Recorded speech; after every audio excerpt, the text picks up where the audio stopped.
आता आपल्या खास क्षणांसाठी मिळतील अस्सल आणि पारंपरिक पेहराव.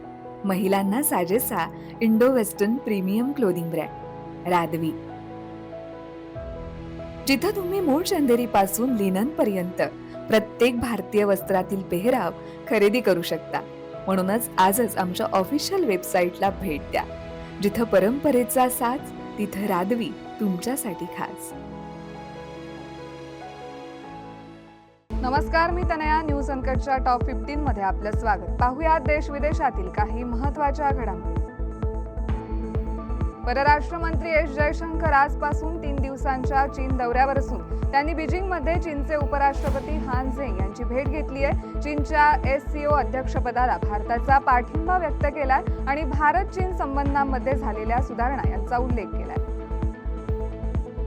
अंतराळवीर शुभांशु शुक्ला यांनी आंतरराष्ट्रीय अंतराळ स्थानकातून निरोप घेताना मनोगत व्यक्त केले. आज का भारत अभी भी सारे जहां से अच्छा दिखता है असं सांगत त्यांनी अंतराळातून भारताला महत्वाकांक्षी, निडर आणि आत्मविश्वासाने भरलेला म्हटलंय. राष्ट्रपती द्रौपदी मुर्मू आजपासून 2 दिवसांच्या ओडिशा दौऱ्यावर असून भुवनेश्वर इथल्या एम्सच्या 5व्या दीक्षांत समारंभाला उपस्थित राहणार आहेत. उद्या त्या रेव्हॅनशॉ विद्यापीठाच्या 13व्या वार्षिक दीक्षांत समारंभाला उपस्थित राहतील.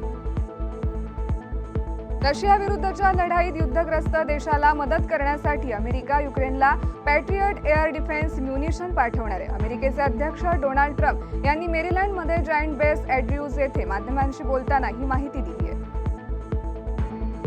युक्रेनच्या नव्या विनंतीनंतरही जर्मन अधिकारी युक्रेनला टॉरस क्षेपणास्त्र पाठवणार नाहीयेत. त्यांनी सांगितलंय की त्यांच्या देशाकडे फक्त 6 पॅट्रियट सिस्टम शिल्लक आहेत आणि ते त्यात आणखी देऊ शकत नाहीयेत. त्यांनी असंही म्हटलंय की जर्मनीनं युक्रेनला अशा 3 सिस्टम आधीच दिल्या होत्या. केंद्रीय आरोग्य आणि कुटुंब कल्याण तसंच रसायन आणि खत मंत्री JP नड्डा यांचा सौदी अरेबिया दौरा यशस्वी झाला असून नड्डा यांनी सौदी अरेबियाचे राजकुमार अब्दुल अझीज बिन सलमान अल सौद यांच्याशी चर्चा केली आहे. दोन्ही नेत्यांनी भारत आणि सौदी अरेबियामधली धोरणात्मक भागीदारी परिषदेच्या आर्थिक आणि गुंतवणूक समितीच्या बैठकीचं सहअध्यक्षस्थान त्यांनी भूषवलंय. नॅशनल हेराल्ड मनी लॉन्ड्रिंग प्रकरणात काँग्रेसच्या वरिष्ठ नेत्या सोनिया गांधी आणि राहुल गांधी आणि इतरांविरुद्ध ईडीच्या फिर्यादी तक्रारीची दखल घेण्याबाबत दिल्लीच्या राऊस एव्हेन्यू न्यायालयानं आज आपला निर्णय राखून ठेवलाय. न्यायालयानं या प्रकरणाची सुनावणी या महिन्याच्या 29 तारखेला होणार असल्याचं सांगितलंय.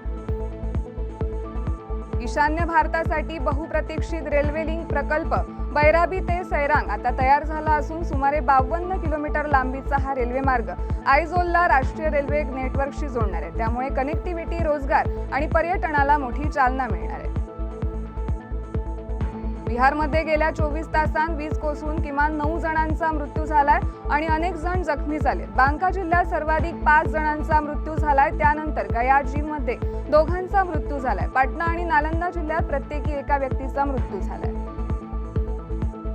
कैलास मानसरोवर यात्रा 2025 ची 6वी तुकडी सिक्कीमच्या नाथुला मार्गे निघाली होती. ती आज संध्याकाळी सिक्कीमला पोहोचली असून या तुकडीत 52 जण आहेत, ज्यात 45 यात्री, 2 संपर्क अधिकारी आणि 1 ITBT डॉक्टर यांचा समावेश आहे.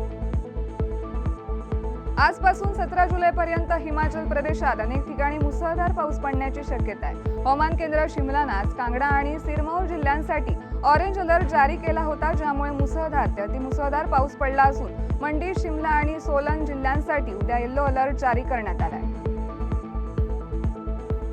जून 2025 मध्ये भारताचा घाऊक किंमत निर्देशांक घसरला, जो गेल्या वर्षीच्या तुलनेत कमी होता. वाणिज्य आणि उद्योग मंत्रालयानं जारी केलेल्या आकडेवारीनुसार अन्नपदार्थ, खनिज तेल, मूलभूत धातूंचे उत्पादन, कच्चे पेट्रोलियम आणि नैसर्गिक वायूच्या किमतीत घट झाल्यामुळे ही घसरण झाली आहे.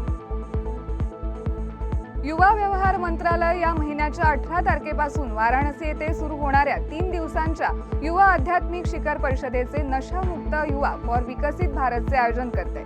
या शिखर परिषदेचे प्राथमिक उद्दिष्ट युवकांच्या नेतृत्वाखालील ड्रग्ज मुक्त उपक्रमांसाठी व्यापक राष्ट्रीय रणनीती विकसित करणे. दिग्गज अभिनेत्री सरोजा देवी यांचे बेंगळुरूमध्ये निधन झालं असून त्या 87 वर्षाच्या होत्या. 1957 मध्ये त्यांनी अभिनय क्षेत्रात प्रवेश केला होता. कानडी सिनेमात त्यांना अभिनय सरस्वती म्हणून ओळखलं जातंय. याशिवाय तमिळ, तेलुगू आणि हिंदी भाषेतही त्यांनी काम केलं होतं. यानिक सिन्नर हा विम्बल्डन टेनिस स्पर्धेचा विजेता ठरला असून सिन्नरचं आपल्या कारकिर्दीतलं पहिलं विम्बल्डन अजिंक्यपद आहे. त्यांनी कार्लोस अल्काराजचा पराभव केला आणि स्पर्धेच्या 148 वर्षांच्या इतिहासात तो विम्बल्डनचा जिंकणारा पहिला इटालियन पुरुष ठरलाय. आणि या बातमीसह वेळ झाली आहे टॉप 15 मध्ये. इथेच थांबायची. तोपर्यंत पाहत राहा न्यूज अँड